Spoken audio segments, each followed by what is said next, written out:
Welcome to a special edition of the Erik Wait Whiskey Studies. In this video, I'm going to discuss 10 issues related to whiskey age statements. Are whiskey age statements important? Now, there's been a lot of discussion about age statements. Roy Aquavite did a whole live stream in which he addressed some of the issues. And because of the time difference, he goes live about 1:45 p.m. my time. I'm often not able to watch, so I watch on the replay. And a lot of times he has great discussions, and I would sort of like to be able to jump in there and engage. But a lot of times, because I'm at work or something like that, I can't. But in watching his video addressing age statements, I started writing down a lot of thoughts and ideas that I had on the topic and would love to contribute. So this is sort of an ongoing, continuing discussion on the topic of age statements, and I don't intend to cover it all in this video, but I do want to address 10 particular issues. And the first is, age statements are relative to climate. Alrighty, so what I've got here, enjoying and returning to while going through these 10 topics related to age statements. This is the Compass Box Hedonism. It is a blended grain Scotch whiskey, and if you try other grain Scotch whiskeys, you may not be all that impressed, and then you come to this one. This one then really shines. It has a lot of those vanilla and caramel notes, and it's a lot more complex than your typical grain Scotch whiskey. So, having been to Scotland, visited thus far 40 distilleries, been there 2 different years, seeing different weather situations in 2018 and 2019, and having traveled around now Texas, thus far been to about a dozen or so in Texas, and I'll be returning again in the near future. I think Scotland and Texas are completely antithetical to each other in terms of the temperature.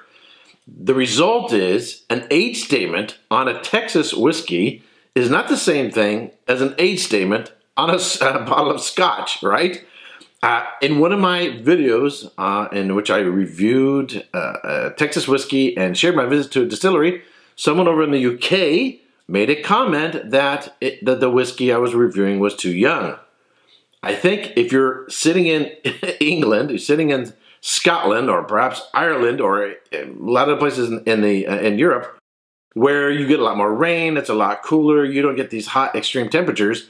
Coming from your perspective, when you hear 2 years as an age statement, or only aging for, say, 24 months, or even as low as a year, that just sounds, wow, that is just way too young.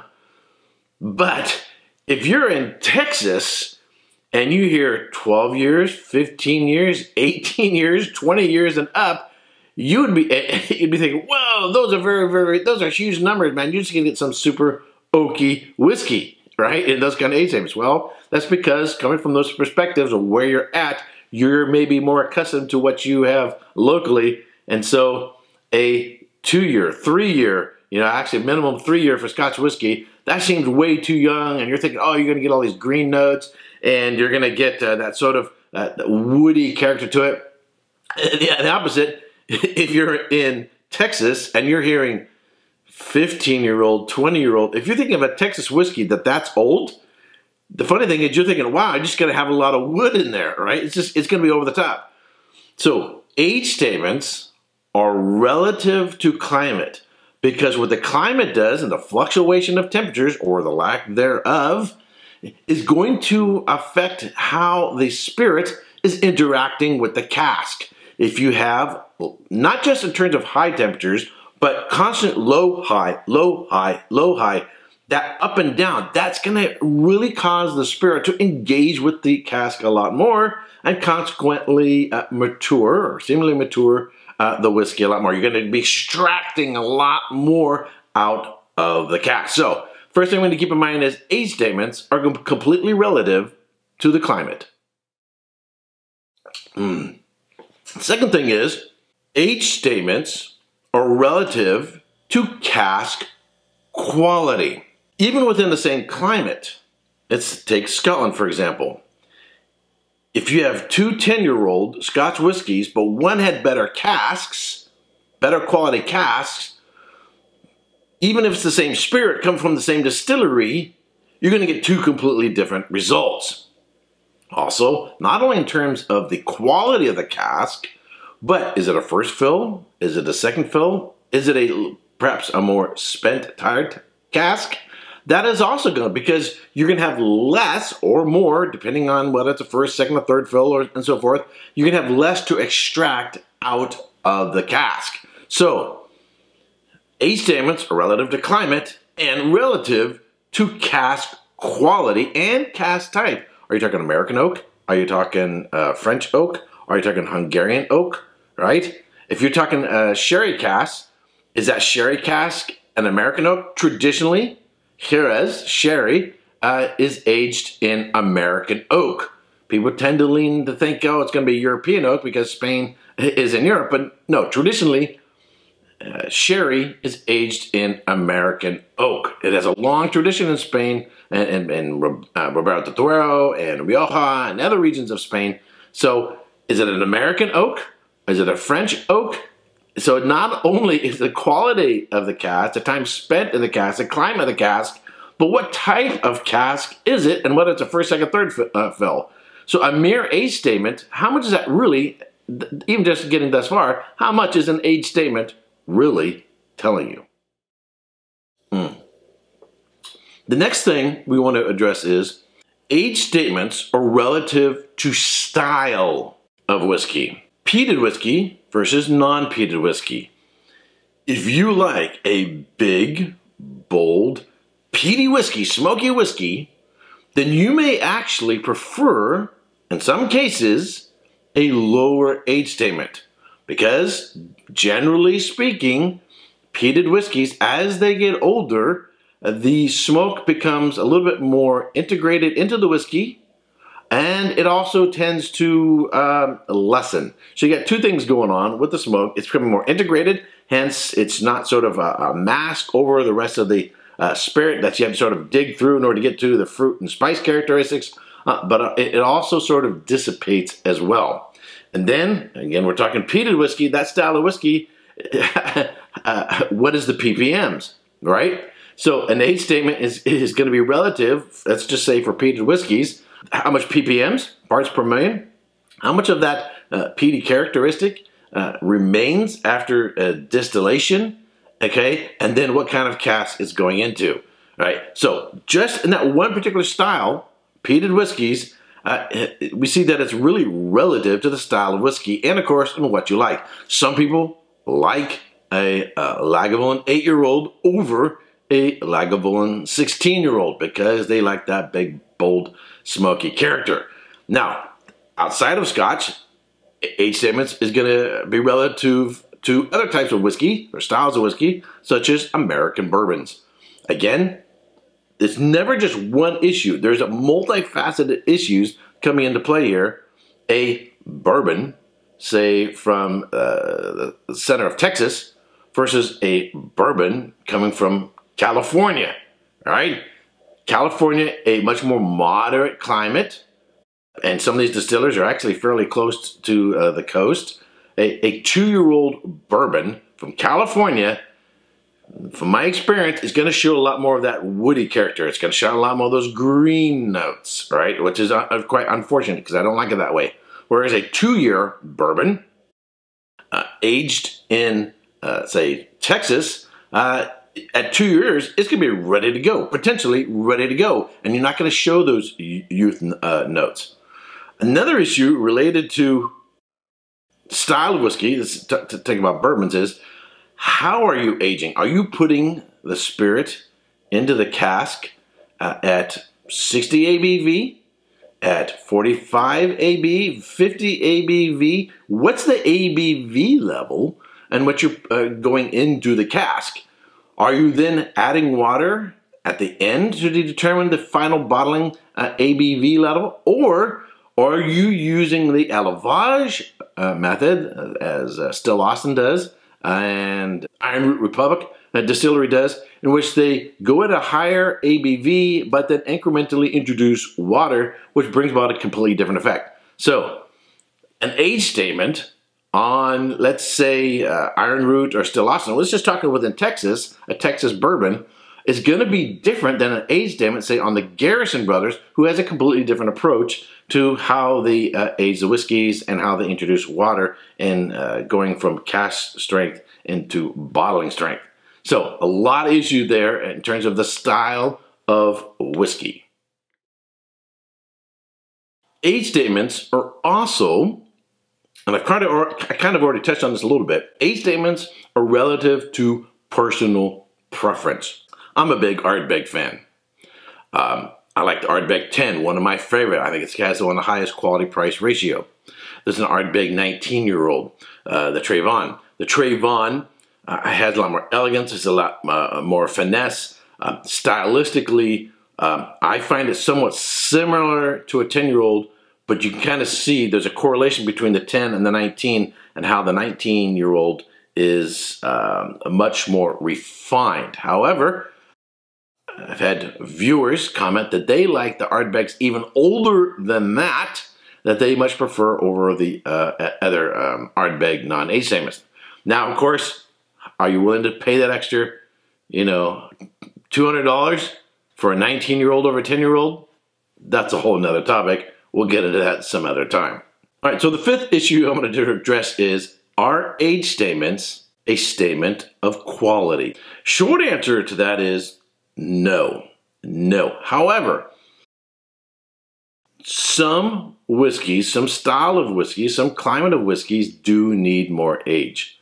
So if you've already taken into consideration the climate and the style and the type of cask, then that age is going to be really, really important. So I have here a blended grain whiskey.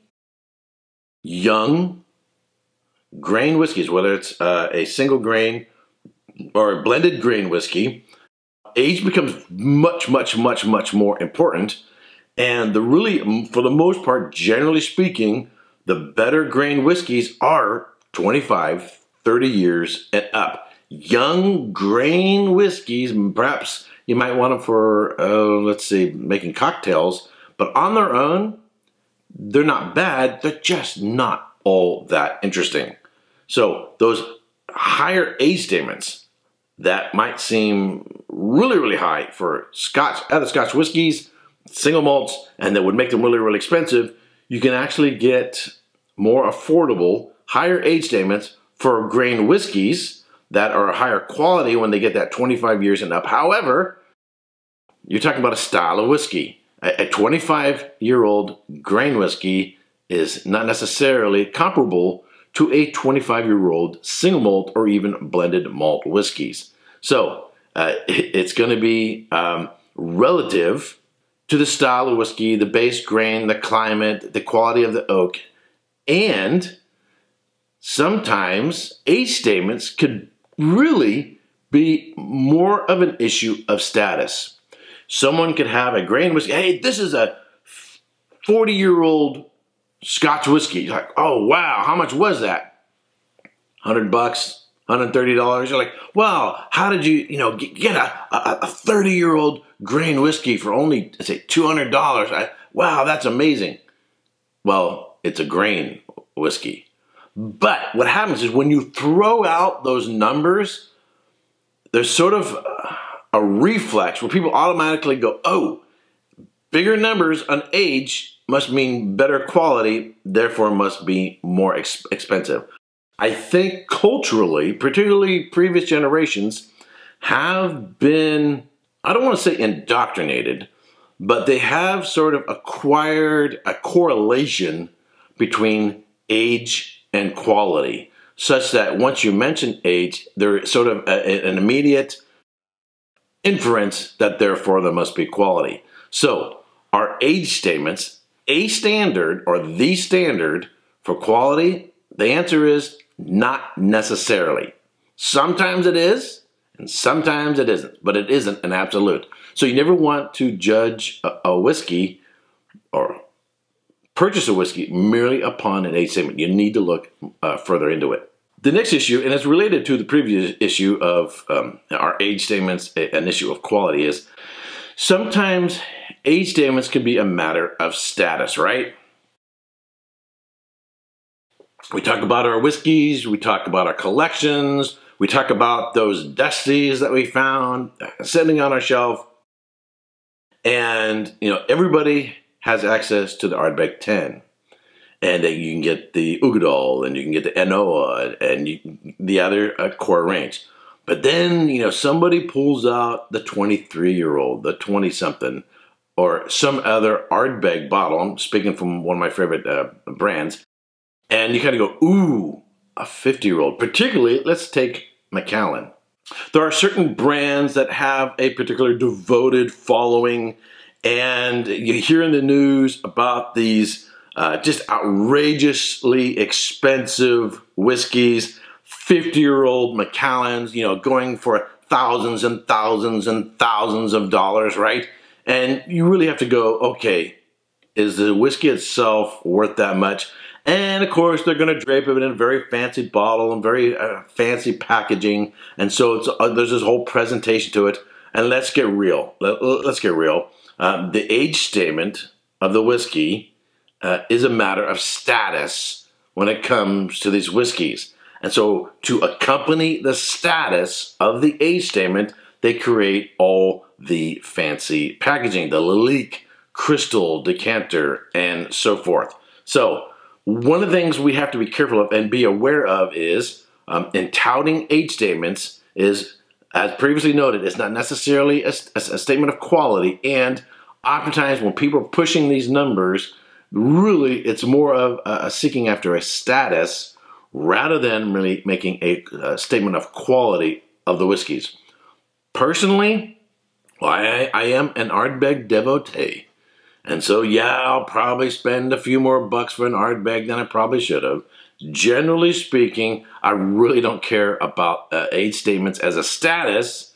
What I really want is quality. Now, from an academic standpoint, from an education standpoint, I want to be able to taste all kinds of whiskeys at all different age statements from previous generations so that I can calibrate in my head, oh, the whiskeys from the 1980s, the Scotch whiskeys from the 1970s, and if I can go even further back, this is what they're like, and this is what time in the bottle does to these whiskeys, right? That's a completely educational experience. That's a matter of developing a palate and an understanding of whiskey and how time affects whiskeys, not just in casks, but in bottles. But that's a completely different subject. And that's not about seeking a status, but rather seeking an understanding and a knowledge and experience. So sometimes I would be willing to spend some money, perhaps just on a dram, to get that education.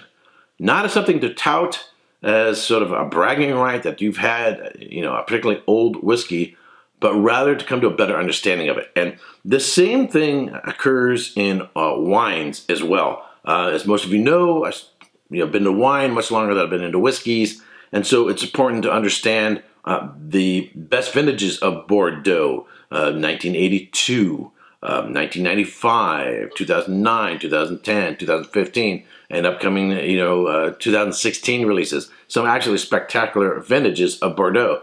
Lesser vintages, the 2011, the 2013 was a bit disastrous, right? So these age statements are important, but also in being able to taste Bordeaux wines. You know I'm going to bring wine in it. You always know I'm going to bring wine in here if you've been following me for a while. But the ability to taste even the off vintages brings an education and understanding to the wine or to the whiskey so that you have a more comprehensive understanding of whiskey, right? Yes, we want to drink the best whiskeys all the time, right? But sometimes it's also worth tasting a clunker so you have a great appreciation for the good stuff. All right, now we want to talk about age statements versus vintage. So, vintage in the wine industry, is completely relative to the style of wine and where it's coming from. Sparkling wines from Champagne region of France, for example, they generally speaking only put an age statement on it when they have a particularly good year. Otherwise, champagnes are a blend of various vintages to produce a house style. So if you have a vintage statement on champagne, that's particularly significant. California sparkling wines, because we have a much different climate, much warmer climate, every sparkling wine that comes out, generally speaking, has an age statement on it, right? It has a vintage on it. But it's not significant. It doesn't mean as much as it does in champagne because we have a much more moderate climate. We tend to get more riper fruit, and thus the challenge of vintage isn't as significant. The same thing goes over into whiskeys. If you were to taste, let's take a blended Scotch. Let's take a Johnnie Walker Black from the 1970s, 1980s, 1990s, and more recent ones. What it was available to go into the casks is going to be very, very, very different because of what the supply was of the casks at the time, say such the 1980s, in which there was a drop in the Scotch whiskey market. Therefore, there were more a better casks available to draw from to create blends, right? So we're talking non-age statement whiskeys. Well, that non-age statement for a blended Scotch from 1980s is very different than a non-age statement from 2020, right? You're probably getting better blended Scotch whiskeys from the 1980s, generally speaking, than you are in the current age because better casks were available. However, again, there's so many different factors that come in relation to this. We now have a better science and understanding and knowledge of Scotch whiskey. Therefore, you could have perhaps even more skilled blenders in making a blended Scotch whiskey. See, what I'm getting at already, and what I'm sort of pointing out is age statement by itself, in and of itself, and before I get to the conclusion, is only becoming one factor among a multitude in making a statement about Scotch whiskeys. So, Bow Blair, at one time, in fact I have a bottle over here, did vintage statements. They've now gone through, the rest of Scotch whiskey industry, into age statements. They also jacked up the price a little bit, which upset a lot of people. But I've tasted the whiskeys, and they're still very, very, very, very, very good whiskeys. They haven't diminished the quality. They have jacked up the price, but they have changed their branding in terms of the style of labels to be, I would say, much more in line with the rest of the Scotch whiskey industry. So the issue then related to this is transparency. They would have, say, a 1998 or another vintage, but they would have a first edition, a second edition. The other thing about vintage is, vintage tells you when it was made, but when was it the spirit produced, and when did it go into the cask versus when it was taken out of a cask, right? Let's take, for the sake of it, 1998 or 1990, 92, or any other vintage, or 82, you can have two 82s, one spent 10 years in the cask, the other one spent 15 years in the cask, because they're both being released at different times, right? So one spent less time in the cask and then was released, the other one spent more time in the cask and was then released. So the vintage is only relative as to how much time is spent in the cask. What you really need to know is not just a vintage of the whiskey, but when was it distilled, when did it go into the cask, and when did it come out of the cask? Again, an age statement, how much does it really tell you in those situations? An age statement then for a Scotch whiskey versus a vintage date, it tells you the minimum amount of age, the lowest age point in the whiskey. So this is where also you can have two 10-year-olds, and yet one 10-year-old has more older casks in it than the other one. Why? I'm just going to throw some numbers out there. Let's say we have two 10-year-olds. One 10-year-old, 80% of that 10-year-old is 10-year-old Scotch whiskey. The other 20% is older than 10-year-old. This 10-year-old, 90% is 10-year-old, and only 10% is older Scotch whiskeys. And yet both are labeled a 10-year-old, right? The result is you can, in a sense, if you wanted to, release age statement whiskeys with older components into it to develop a reputation for a Scotch whiskey that people say, this is a really good 10-year-old, and then over time start introducing younger whiskeys or less of the older whiskeys, to get it clear, and still release it as a 10-year-old. So how much does a 10-year-old statement, or 12 or 15, you can pick any number you want, really tell you about the whiskey, unless they're telling you all the age statements and what percentages from the other casks, all right?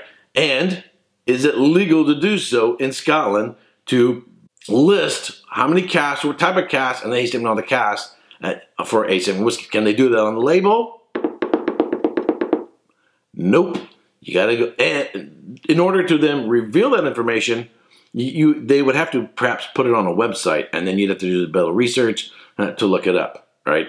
So, how much does an age statement really then tell you on a paper label? How much does a vintage statement really tell you on a label? It's a very small piece of information in which there are many more factors that have to be taken into consideration. So, are age statements important?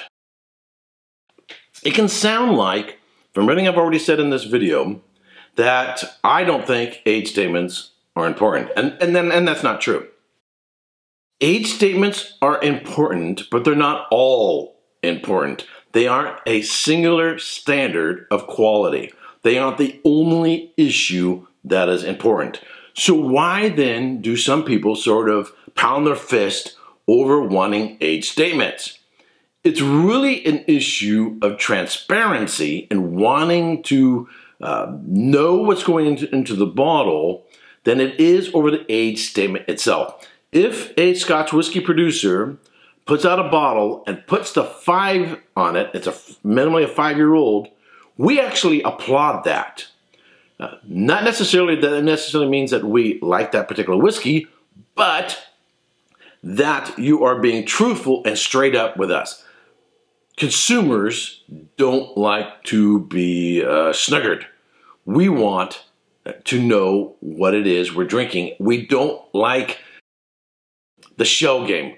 We don't like the marketing department and advertising and the big wigs in large corporations to try to pull one over us. We want the truth. I want the truth! You can't handle the truth! And so if there is a producer that not only puts an age statement, but they provide more information on the website, such as Compass Box, then we applaud that. Now, whether we like the whiskey after that, that's a whole nother issue. But we have more respect for the integrity of someone who's willing to put an age statement on their bottle. Now, does that necessarily mean that those who aren't putting an age statement on every bottle are doing it for illegitimate reasons? I've heard some people say that there's talk like there's a certain conspiracy in the whiskey industry regarding non-age statements. What they'll say is a non-age statement whiskey will be released, which has older whiskeys in it. It'll get attention. People will like it. People start buying it. And then they'll incrementally start putting in younger and younger whiskeys into it, right? Lessening the quality of it, and yet people will still buy it, or people will have in the memory when they're buying a bottle previous releases. And so there is this conspiracy. Oh, this is what we'll do. We'll release a non-age statement and we'll put in older whiskeys to sucker them in. And when we got those suckers, then we'll start putting younger spirit into it and we'll have them. Huh? You know, please. This is pure conjecture. It comes from their own sort of mentality and approach to life, and that's how they produce or how they view whiskey producers. There can be a multitude of reasons why they start putting in younger casks. One is availability. One of the reasons why non-age statement have come out is there has been a big boom in Scotch whiskey demand. Higher Scotch whiskey demand means there's less available casks. Consequently, it's a little more difficult to make age statement whiskeys, with the higher numbers. Therefore, they switch to non-age statements. That's only one reason why. Another reason why for non-age statements is they may focus more on a profile of the particular brand name rather than the number. So it's not the number that is driving the bus, so to speak, but rather a particular flavor profile. And so they will go up and down with the age of the cask going into that particular bottling, depending on the profile of the whiskey. And so if they're stuck to a number, then they're going to be a little bit more challenged because let's say the brand for that particular bottle is XYZ. Well, one year they're going to have a 12-year-old XYZ, now they're going to have a 10-year XYZ, they're going to have a 13-year XYZ, and the numbers are going to be all over the place. Meanwhile, what they're really focusing on and what they're trying to do is have a particular flavor profile for that particular bottling. That's the emphasis, not on the age statement. So, do I believe then there are Scotch whiskey or any other type of whiskey conspiracies and trying to fool people? I see no evidence of it. I'm not saying it can't happen. I'm just saying, for the most part, I'm not buying into it. All right, so my final point is CUPAM VERITAS in whiskey truth. So the term CUPAM actually refers to a cask. So in the cask, there is truth, which is particularly relevant to a topic at hand, which has to do with age statements, how much time a whiskey has spent in the cask. Now, why do we say CUPAM? Because it's what's called a metonym. When we refer to the White House said today, we're referring to the President of the United States. So a way to refer to the contents is to refer to the holder of the contents. So the White House is where the President is. So when we refer to the President, we refer to the White House. Likewise, when we refer to the whiskey, we refer to the cask, or in Latin, CUPAM. So in whiskey, there is truth, or in the cask, there is truth.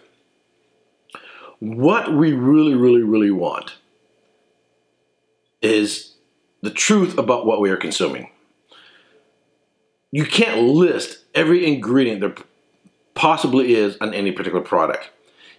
Even on those products, those non-whiskey products you buy, whether it's a candy bar or whatever else, they often put terms such as natural flavoring or artificial flavoring or statements like that. Well, that's very generic. It really doesn't tell you everything that's in there. Oftentimes, everything that goes into a product can't even fit on the label, and if they put a lot of the contents of what is going into a particular product, the consumer wouldn't even know what the heck that is because it's a lot of technical verbiage. Well, the same might go for Scotch whiskeys, right? How many of us are demanding that they put the barley varietal? There's some 300 barley varietals, 10 of which are more commonly used. Occasionally, a Scotch whiskey producer will state that they use a particular barley varietal, but for the most part, it's not on the label for most bottles. Why are we not getting upset that they don't mention the barley varietal? Yeast. Yeast is a very important factor in bringing out particular flavors during fermentation. Why aren't we as ardent about yeast statements as we are about age statements? I can list 1,000 other things that come into play that'll tell you about a whiskey or what results in the style and flavor and the quality of a whiskey than what I've already mentioned, but I think you get the point, right? And I've said it many times already. The age statement is only one factor. It's not the only factor, and you can't fit everything there is on a label, but what we really want is transparency. What we really want is the truth as much as possible as to what is going in to our whiskeys. Alrighty, I hope you have found this video informative. If you have any comments, if you have any questions, if you have any feedback, if you have any disagreements, put them down below because I want to hear from you. This is a continuing, ongoing conversation. I definitely didn't cover everything there is to say about this, and this is a continuing, ongoing study for me in understanding whiskey, Scotch whiskey, bourbons, Texas whiskey, Japanese whiskey, Canadian whiskeys, and so forth, right? This is particularly, and I could start talking about Japanese whiskeys and age statements and everything that's gone on there, right? and that's a whole nother topic. Talk about the age statements of Japanese whiskeys and why they've sort of disappeared and why they may or may not come back. But that's a whole nother topic, perhaps for another video. And when I do a Japanese whiskey study, we'll continue this conversation on Japanese whiskey. All right, if you subscribe to this channel, I want to thank you very much. If you haven't yet subscribed, but you like watching my videos, I would greatly appreciate it if you would subscribe. And if you want to be notified when I go live or post a video, you're going to want to ring that bell. All right, until next time, cheers. Hey, don't forget to subscribe and check out these other whiskey videos.